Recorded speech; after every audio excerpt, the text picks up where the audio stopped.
perkenalkan, nama aku Rahadian alias Sonova, aku dari kelas O3.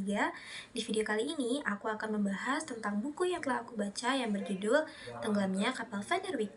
Siapa sih di sini yang nggak tahu populer ceritanya Tenggelamnya Kapal Van der Wijk, cerita karya dari Buya Hamka.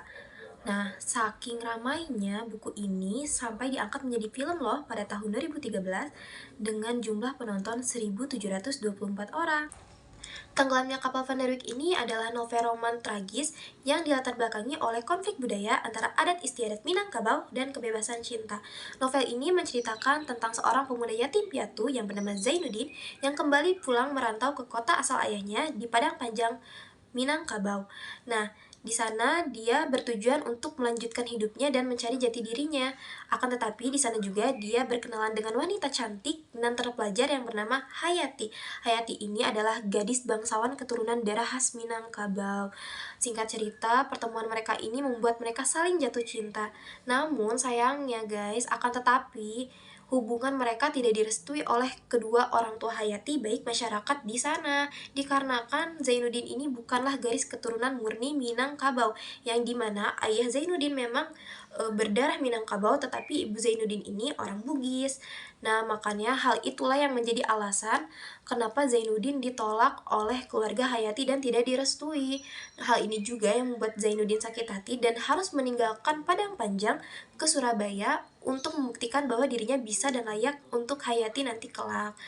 Nah, sesampainya di sana, Zainuddin memulai dan bangkit. Di Surabaya ini, Zainuddin mulai bangkit dan menjadi seorang penulis terkenal. Tapi di sisi lain, Hayati ini malah dijodohkan oleh keluarganya dengan pemuda garis keturunan darah Minangkabau yang bernama Aziz. Aziz ini berwatak sombong, kokoh, dan angkuh. Aziz menikahi Hayati bukan karena cinta, tetapi karena status sosial. Begitupun Hayati, Hayati tidak mencintai Aziz sama sekali. Dia menerima lamaran ini dan menerima pernikahan ini karena keluarganya. Nah, singkat cerita di sini, si Aziz ini itu suka foya-foya, terus suka main cewek, yang artinya selingkuh. Nah, di sini Aziz mengalami krisis. Krisisnya apa? Krisis karena dia usahanya tuh makin turun, bangkrut. Nah, yang dimana Aziz ini menceraikan dan meninggalkan Hayati dalam keadaan kesengsaraan.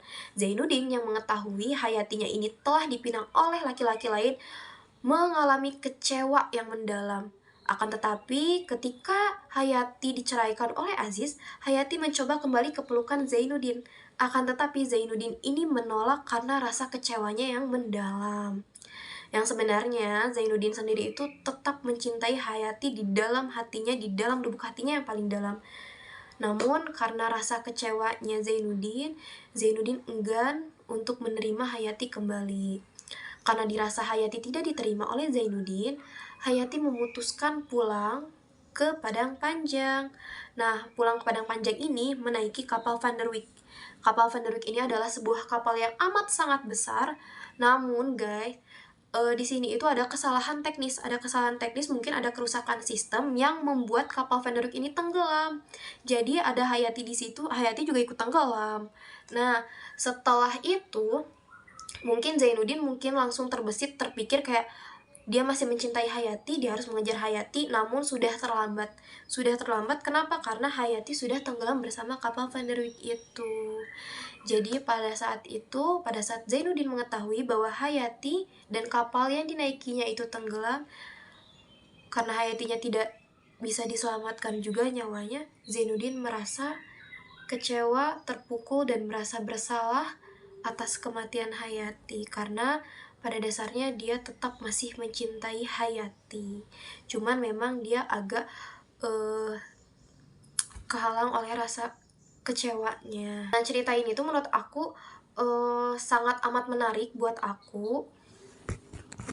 Nah, cerita ini tuh sangat amat menarik buat aku karena bukan hanya kisah cinta, tapi juga ada adat istiadat, ada perjuangan dari Zainuddinnya, yang dari bawah terus dia bisa bangkit menjadi penulis terkenal, yang banyak banget mengalami kayak hiruk pikuknya hidup dia bangkit sendiri, dan sampai bisa menjadi kayak terkenal, kaya gitu. Nah, setelah aku baca, di buku Kapal Van der Wijk ini punya beberapa kelebihan. Yang pertama, buku ini tuh dikemas memakai bahasa yang indah dan puitis. Indah dan puitis ini tuh karena memang sepanjang baca tuh aku kayak bacanya tuh bawa perasaan banget, kayak setiap dari dialog Hayati dan Zainuddin itu banyak banget kutipan-kutipan yang memang memakai bahasa puitis. Yang bener-bener yang bikin kita sebagai pembaca tuh kayak bawa perasaan banget bacanya gitu. Dari cerita ini tuh kita bisa belajar tentang kesabaran, pengorbanan, perjuangan, usaha, banyak banget pokoknya. Nah, akan tetapi di sini juga ada sisi kurangnya dari novel ini. Yang pertama ini karakter si ceweknya dibikin lemah. Nah, Hayati ini aku sepanjang baca itu suka kesel karena dia ini kayak bener-bener lemah aja gitu, nggak ada kayak penentangan atau penolakan. Mungkin karena adat istiadatnya di sana masih kental, tapi ini salah satu kayak yang bikin kita sebagai pembaca tuh greget gitu. Nah, mungkin cukup sekian aku membahas tentang buku Tenggelamnya Kapal Van der Wijk ini. Overall aku suka banget sama Tenggelamnya Kapal Van der Wijk ini karena ceritanya benar-benar dikemas rapih, pakai bahasa puitis yang menyentuh hati. Tapi kalau misalnya kalian bosen, boring, males untuk baca, kalian bisa nonton filmnya dan itu lebih rame, lebih menyentuh hati. Ya karena udah lama juga filmnya, kalian bisa tonton dimanapun itu, dan itu percaya deh sama aku, itu lebih seru dan asik. Jadi kalian bisa langsung melihat secara jelas dan nyata apa yang diceritakan di buku itu. Nah, kurang lebihnya mohon dimaafkan kalau misalnya ada kesalahan kata atau penggunaan kata yang kurang enak didengar. Cukup sekian, terima kasih, dadah!